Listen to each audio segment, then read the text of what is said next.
Backpocket presents Golden Nuggets. There are golden nuggets in every podcast we do. Here are our 3 golden nuggets. Enjoy. I want to share too just the value of networking and personal connections and actually walking the talk, because I look back at some of the greatest opportunities that I've had. I didn't apply to any of them. I didn't submit a resume or an application either ever or in some cases after, because of the sake of formalities with the corporate structure where I had to submit something. I was given full opportunity and trust without even doing any of that, because I had built that foundation of a relationship with someone that they already had full belief that I was more than capable of doing a job. And in some cases, they either created the job for me or I created my own table. And that's so valuable, because a lot of times people really narrow themselves to what is available, what is in that job portal, go to the career section, what are the jobs listed.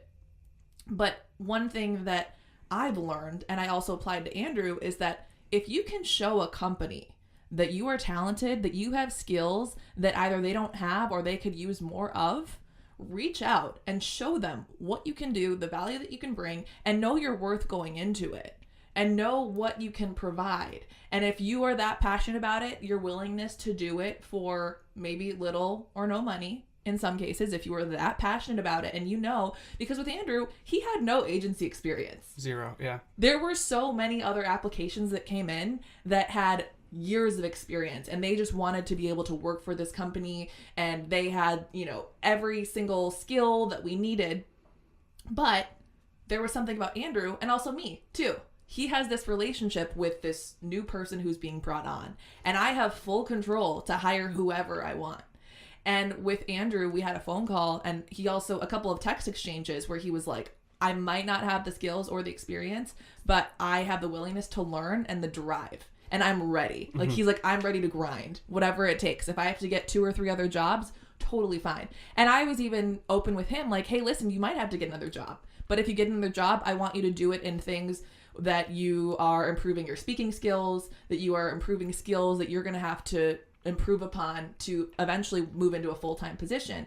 And when it came down to it, I know that my team was hesitant for a minute, because they were like, he doesn't have the experience. Is he, like, are you sure? Like, do you... He's an average guy. He's a wildly average guy. But that's true. And that's the thing is, we were giving him like a writing test and having him go through analytics, because we're part of the new media team. So he was having to do a lot of these things that people have studied. They've spent semesters doing. And we had a meeting where he met the team, and we had a lot of conversations. And I flat out told him, I was like, listen, I want you to go forth and do this writing sample and this writing test. And I told my leadership team this as well. I was like, unless you totally bomb it, and even if you do, I don't really care. I just want to throw you in the water, and I want to see how it is that you work, and I want to see how it is that you learn and improve, because this is just the benchmarker. And I know that if you are really, truly wanting this job, and if you really, truly want to learn, which I believe that he did, none of this matters. Yep. Because I knew going into my position, everything I know about marketing and social media is self-taught. I didn't take a course, or I did YouTube University, where I looked up YouTube videos, even production, and everything I know about production and editing and shooting was all things that I learned myself. Yes. And so knowing that, I know that someone is more than capable of learning it themselves if they want to. And that's what I love about Andrew is my team is more or less the ones who throw tasks at him. I'm just kind of the one overseeing everything. The delegator. And I've seen and heard them give him a task to do, and they're like, do you know how to do blah, blah, blah? Nope. But the next day he'll come in and he'll at least have the basics. If not, he'll have mastered it. Yep. Mm-hmm. Like, he's ready to go. There's no one who's like, oh, I didn't know. I didn't have the materials. Yep. And we're giving him things that we hadn't given any part-timer to do in the matter of weeks, where they didn't even have the trust to do that in the matter of months. Yep. Wow. And so if you are willing to learn and acknowledge the things that you don't know, that was the other thing I told him too. I was like, listen, if you don't know how to do something, say that you don't know how to do it. Yes. Don't pretend that you're awesome at it and then disappoint everyone when you under-deliver or you just totally fuck it up. If you don't know how to do something, say like, you know what, I don't, but I know how to do A, B, and C, but I got it. Like, if there's anything that you recommend for me to take, if there's a class, if there's a video for me to watch, let me know and I will learn it. Or can I overshadow, can I look at you? Can I look over your shoulder and learn how to do it? Yeah. And then we know what we're working with. Yes. I think one thing too, sorry to interrupt. Yeah, no. One thing too is that what you just described is the product of Andrew in the last 2 years when we started this podcast, because each thing we did every single week was a different thing we didn't know how to do. And now we're learning how to do these things, growing, getting better. That's why they call us the growth and development podcast. Yeah. And it's awesome because the sense of like, we have to leverage this back pocket in a professional sense. And it's not easy because people look at it as a couple of knuckleheads recording a podcast.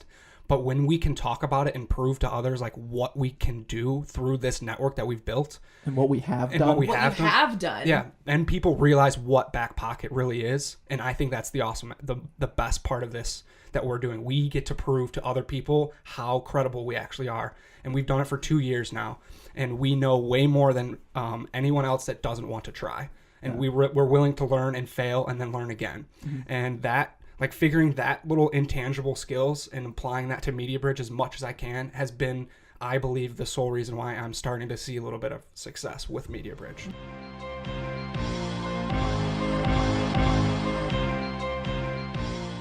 Trapping the puck on that and getting back to Backpocket questions. Should we do it? Oh yeah, dude. Okay, so we're so good at, we have this telekinetic type thing now where like Andrew and I just know, dude. When we got to get to this question. We just look and we can see it.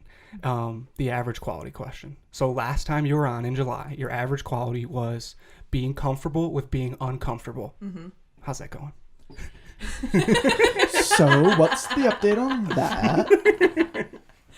It's still, it's still the same.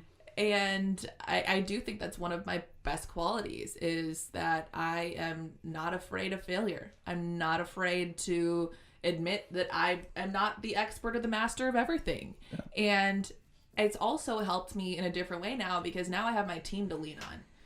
I can when someone's asking me a question about something, I can talk as much as I can about that subject, but you know what, let me pass it off to Andrew. He's actually the expert in this. And I think that's really awesome to know when you have that team to support you to do it. But it's still something that I'm constantly growing with and learning with, because as you get older you think about things like, oh, I wish I would have done this, or I wish I would have said this, but it's learning that everyone is going through that. Everybody sucks at some point in their lives, whether it's they suck at something or they're just a shitty person. Andrew, apparently you were that when you were going through your job search and you were taking out things on other people. When you're unsure of yourself, that is when you are probably the most horrible person to be around. And I think when you've been that person, when you have the awareness to know that you were that person, you're a lot more empathetic to those who are going through it. And also more willing to help them through it. And can understand when it's time to detach yourself because you don't want to get sucked into whatever they're going through. But yeah, it's going well. Yes. Yeah, I think I definitely took a big leap. Oh yeah. For sure. Yeah. Well, and that's kind of cool too. Is like, you talked about a tough situation that you're in where you like were feeling weird and unsure and really not knowing how to move on from something that you knew it was time to end. And again, you said take that leap. Like Bree Seeley talks about taking that leap. Her new book just came out about that, and it's so cool. Like people write books about this and want to give back to other people after they take the leap because it's so powerful and impacting. And like, honestly, that's kind of something that we're just trying to make comfortable. Like, be comfortable with taking that next step. Be comfortable with taking the first step, right? I've also noticed though that my comfort zone is different from other people's comfort zones. Yes. It's true because for some people, getting up on a stage and speaking in public, they would rather swim in a tub full of sharks. Like, they would rather. Whereas with me, I feel like if I don't get behind a microphone and tell my story, I will die. I'm not kidding. Like I really like. I have these feelings in my heart that just tug and will keep me up at night if I don't share a story or if I if I will feel like there is someone who needs to hear something that I went through, or a word of encouragement, or a really great pep talk. And if I don't share that, I feel like I'm going to die. And I acknowledge that that's different, because for me, the thing that I'm most afraid of is not living up to my potential. It's not sharing that story that could have saved someone's life. It's not owning up to something that I did for fear that that person will never know how I felt. And so when people might make fun of me for wearing all these hats, or for jumping into relationships with both feet, it's that's just how I am. Yeah. And in some ways, yeah, I have gotten hurt, and I have gotten bruised, and that, if anything, knowing that I can recover from those things is why I'm that much stronger. And that's the difference between someone who is strong and someone who's resilient. And I think that level of perseverance, that comfort with being uncomfortable is where my strength comes from. Mm-hmm. You find that momentum. It's, again, Dave Meltzer said it great. It's consistent, persistent pursuit of your passion. And it all correlates into one another. Yes. Just fires me up. Just fires me up, Giselle.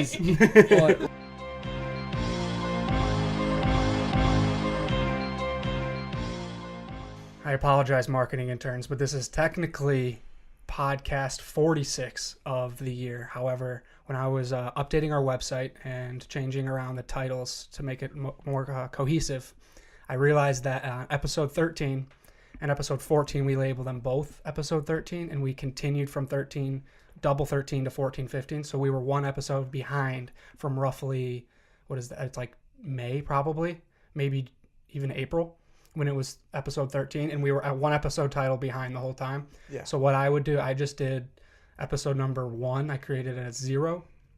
So then we could just stay in line, because we started every podcast with today is the date, season 2, episode blah, blah, blah. Yeah. And it just would have been way off. It's a great So that's our big time average quality. Yeah. Oh my God. Let's also just talk about the fact that we recorded 30 podcasts before we caught the mistake.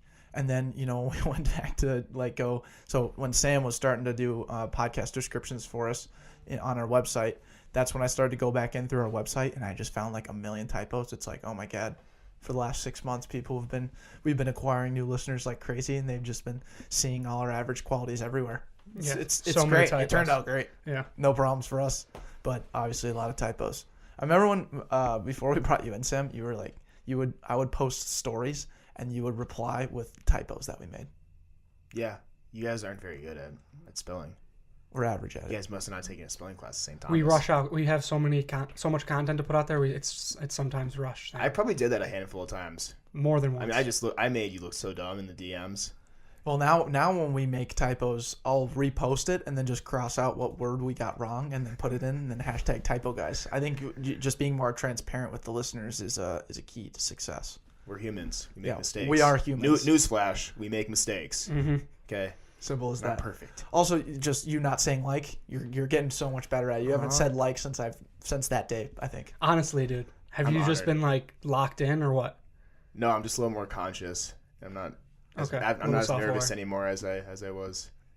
Yeah. You were so nervous. I realize you guys aren't that cool, actually. Like, I'm not trying to impress you guys anymore. Oh, yeah, there's no reason to impress us. A couple of wildly average guys. Should have picked up on that right away. Very average. Oh, yeah. Big time average guys. What about us is cool?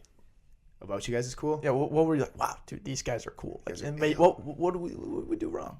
I don't know. I mean, yeah, how do we not live up to your hype? It's just kind of the whole, social media compared to real life thing. It's like Instagram models. Yes. They look so good online, and they meet in person, and you're like, Yo, we looked good online?